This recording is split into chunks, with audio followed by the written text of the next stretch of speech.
এই স্টেশন থানা শহরে অবস্থিত, যেটা মিরপুর থানায় একটি পুরানো থানা। এই স্টেশনে নিয়মিত যাত্রী আছে এবং এই এলাকা 2-3টা উপজেলার যাত্রীও এখান থেকে যাওয়া আসা করে। একটি অদৃশ্য কারণে এই স্টেশন মাস্টার বন্ধ করা হয়েছে, যেখানে পর্যাপ্ত কোনো জনবল নাই।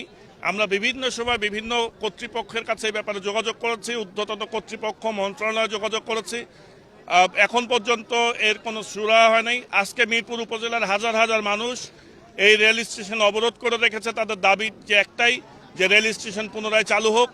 আমরা বিশ্বাস করি যে অনন্তবিলম্বে রেল কর্তৃপক্ষ এই রেল স্টেশন চালু করবেন এবং তাদের এইখানে সুনির্দিষ্ট সিদ্ধান্ত তারা আমাদেরকে জানাবেন। এই দাবিতে এই এলাকার জনগণ আজকে এখানে অবরোধ করছে। আমি সেখানে একাত্মতা ঘোষণা করার জন্য আমি সেখানে উপস্থিত হয়েছি।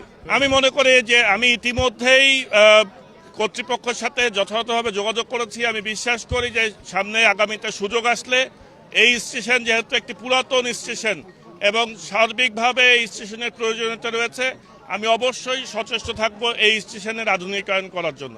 সিদ্ধান্ত হলো, আমাদের দাবি হলো যে ছিল সেটা মেনে নেওয়া হয়েছে। আমাদের রেলওয়ে স্টেশনে আমাদের স্টেশন মাস্টার এখানে নিয়োগ দেওয়া হয়েছে। চিঠি পেয়েছি আমরা অলরেডি, ফ্যাক্স করে আমাদের মোবাইলের মাধ্যমে হোয়াটসঅ্যাপে দেওয়া হয়েছে।